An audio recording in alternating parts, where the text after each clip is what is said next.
We're going on a train ride today and on one of the most beautiful in the world, reliving a heritage ride where steam trains took passengers from Colombo to Ramukkana past a picturesque landscape. Sri Lanka is truly a beautiful paradise isle.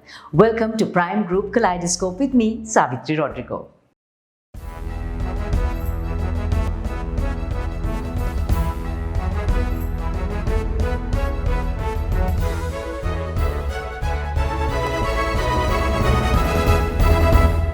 Welcome to The Grand Ward Place, an award-winning condominium project where luxury embraces aesthetics, discernment, life and privacy as one. Call 0702 777 to schedule a private viewing today. The Grand, there is only one.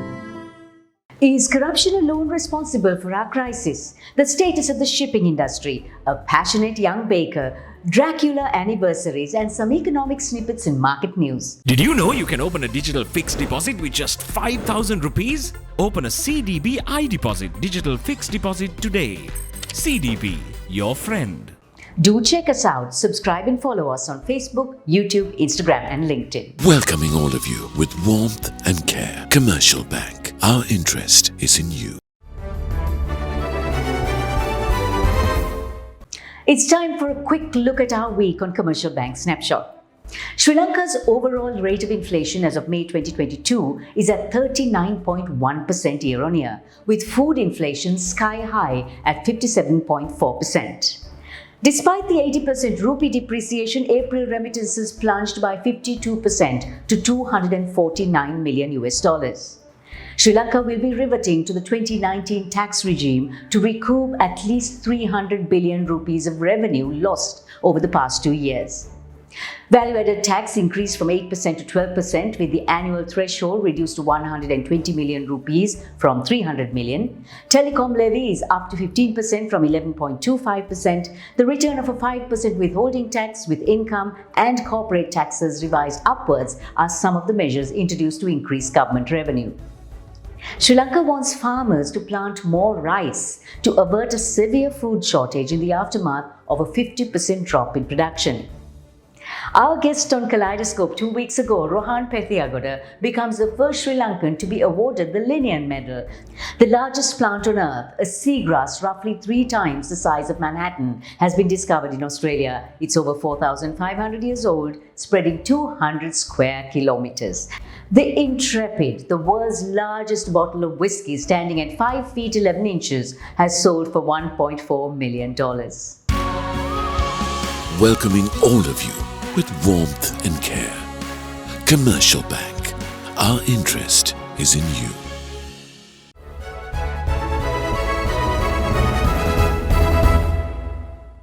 Welcome, you're watching our Commercial Bank News Capsule. At the Colombo stock market today, the all share price index moved down by 2.6% and the average daily turnover dropped to 1.5 billion rupees. High inflation, the looming possibility of a global recession, and a reassurance from Saudi Arabia about increasing oil production drops WTI oil prices from recent highs to $113 per barrel. Due to a firmer US dollar, gold remained lackluster at around $1,840 per ounce.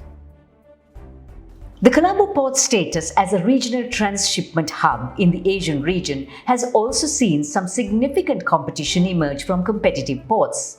But despite the country being in crisis, it's been business as usual at the Colombo port. However, recent news items state that ships are being diverted from Colombo. And so I asked the chairman of the Ceylon Association of Shipping Agents, Shehara De Silva, for the correct status. Shehara, welcome. Due to this crisis, are we seeing ships actually being diverted to other countries? The port has worked right throughout the entire crisis period without stoppage, except the one day where there was some union action and there was one day of stoppage. But beyond that, There has been regular supply of electricity, fuel to the port, as it has been named as an essential service. And there is absolutely no issue like that where the Port of Colombo has seen a drop or a diversion away of vessels. However, the biggest business or the number of volume that comes into the Port of Colombo is transshipment. 85% of the volume of the Colombo port is containers that come in on one vessel and get loaded on another vessel to make the connections as a transshipment service. And this volume has been stable. And if you look at cumulative, we have done the same volume as last year. Last year was a top 7.2 million TEUs we did, which was an overall high for the Port of Colombo. And we are on course to complete that this year. It's very dangerous to look at the number of vessels coming in because vessels are getting larger and larger. So you can fit more containers on a single vessel. So if you compare the number of vessels last year versus this year, you might actually see a 10% drop compared to the number of vessels. But this doesn't mean there is a volume drop to the Port of Colombo. And we need to reassure the international shipping community that Colombo is working. We are 24/7 and we're ready for business. Health is wealth. Hence, access to healthcare is vital. Srilanka Life resumed its Vaidya Hamava or Meet the Doctor Community Health Program, the first of its kind for 2022 in the Trincomalee district, conducting free checkups and screenings by doctors and nurses to over 152 people, mostly from the local farming community. Fanged enthusiasts have broken a rather unusual record for the largest gathering of people dressed as vampires. Over 1,300 people costumed as Dracula, complete with cape, fangs and waxed hair, celebrated the 125th anniversary of Bram Stoker's 1897 novel, Dracula. Welcome to The Grand, Ward Place, an award-winning condominium project where luxury embraces aesthetics, discernment, life and privacy as one. Call 0702 777 777 to schedule a private viewing today. The Grand, there is only one. You've heard me saying this every week, but learning to speed read can change your life. We will gift you a speed reading program with Sanjeev to follow wherever you are in the world. Simply let us know and you could be gifted a whole program for free. World of risks and obstacles, we are there to help you reach your goals. With 12 billion rupees worth of customer benefits in 2020 and a life insurance fund worth over 100 billion rupees. Our strength is your strength. You focus on your goals. We will take care of the risks. Srilanka Life.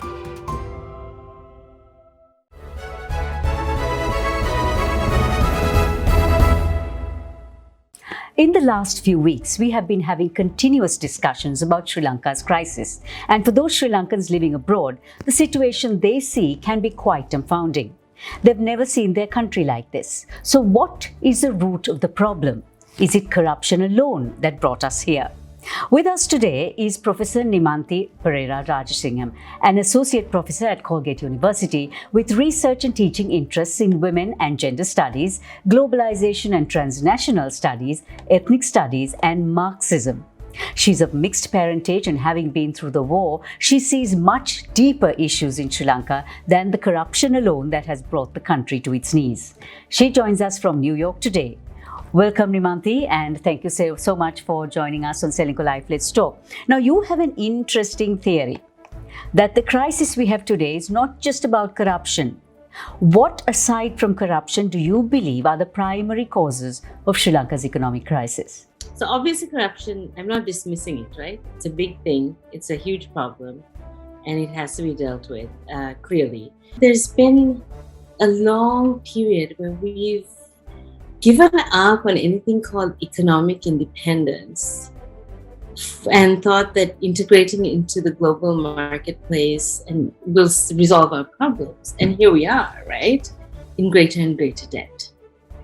So I think like the long answer is neoliberalism, and then there are multiple factors along the way that have accelerated that crisis. But I think in the next few years, we'll see a whole host of countries in a similar situation to Sri Lanka.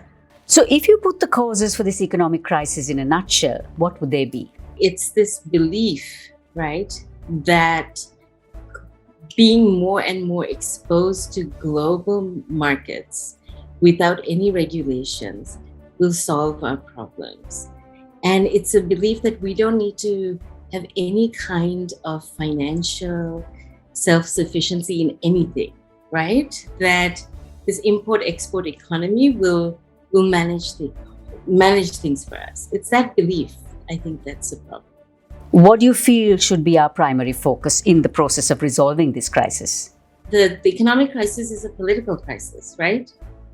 I mean, if we don't have different political leaders with a vision in place, this is going to continue, right? I always think of like the present moment as, you have a bad stack of cards and you keep reshuffling it and you think you can like fool people into thinking the outcome will be different.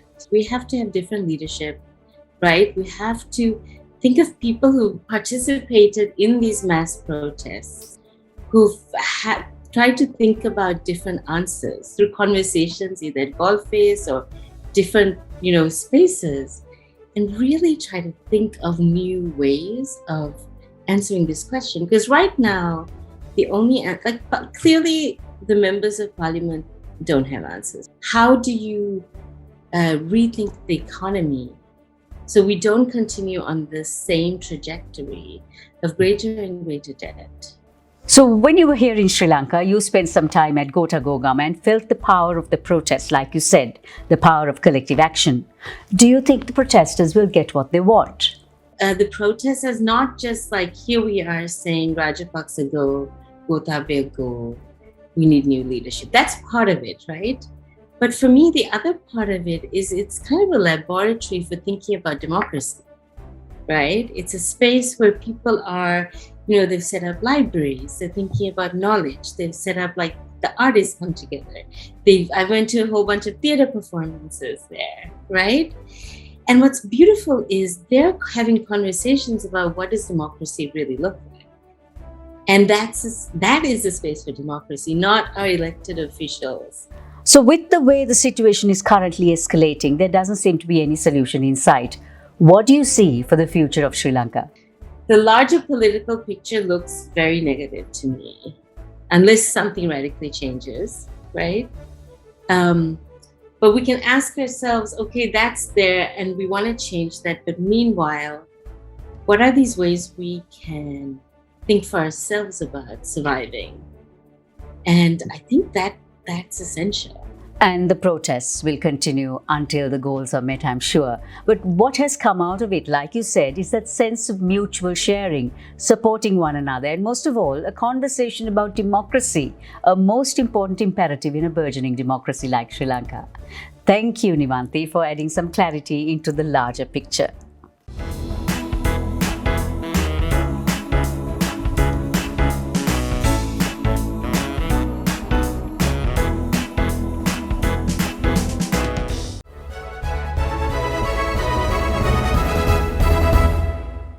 On Life in 60 today, we have 10-year-old Aisha, who decided to literally, during COVID, whip it up and create some great desserts. That's her passion, baking. And this is her brand, Whip It Up by Aisha. How did you start this, Aisha? I started during the lockdown and I watched my grandma making chocolate biscuit pudding and I tried it out myself and I really liked it. And I tried out new recipes and I experimented on other desserts. I like to make double chocolate chip muffins and cakes and chocolate muffins. So I would like to be a baker and have my own bakery. And what are you going to make for us today? So I'm going to be making some double chocolate chip muffins. First I'm going to add in 1 teaspoon of vanilla essence, 1 egg, to add in some flour and then some cocoa powder and sugar and some butter.